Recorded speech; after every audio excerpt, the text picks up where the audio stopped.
ធ្លាប់ឃើញសត្វជោនៅតាមព្រៃភ្នំដែរបើសិនណាតាមខ្ញុំឃើញអស់ធំហើយប៉ុន្តែបាត់ដៃសើមានធំចេះទេអានេះធំមកបងប្អូនមើលទំហំហ្នឹងសឹងនិយាយថាអាចយកមកបាំងកូនបានណាវាធំបងប្អូនយើងមើលទៅ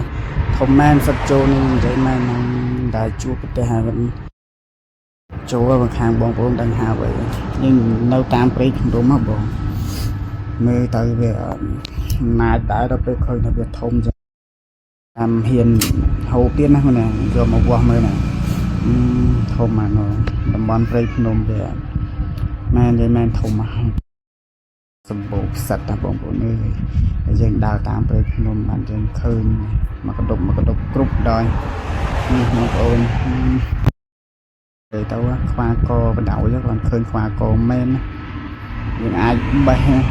យកលក់យកធ្វើមហូបធ្វើអីបានណាបងប្អូនស្ញីក៏មកដេញអីក៏មានដែរទៅវាអានេះនិយាយទៅពេលខ្លះมันបានដាំអីទេគឺវាដោះឯងមកអញ្ចឹងជាតិដោយតាមដំបូកខ្លះវាល្អដំបូកខ្លះដោះដំបូកខ្លះអត់ដោះទេ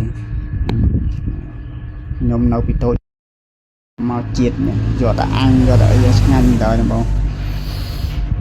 និយាយទៅនឹកឃើញកាលវានៅតូចឃើញក្លៀនយកប្រឡាក់អំបិលក៏បានប្រឡាក់រ៉ូឌីក៏បានឈ្ងុយបងដាក់មួយបាយកកឆ្ងាញ់ណាស់សិតណា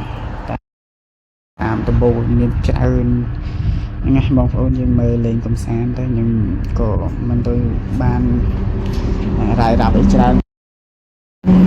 តែយើងមើលទស្សនវិជ្ជាប៉ុណ្ណឹងដឹងតែឃើញខ្វាក៏បើច្រើនបងប្អូន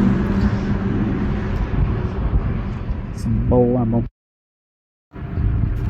អានេះផ្លូវចុះមកយើងចុះពីលើមកផ្លូវរាប់សិនណាបងប្អូនយ៉ាល្អនិយាយទៅហើយអ្នកធានាណាស់ដែរបានថតវីដេអូបានប៉ុណ្ណានិយាយទៅគឺផ្លូវវាល្អដើមស្រួលពុកជើងគាត់ហ្នឹងសូមជម្រាបលាបងប្អូនតែប៉ុណ្្នឹង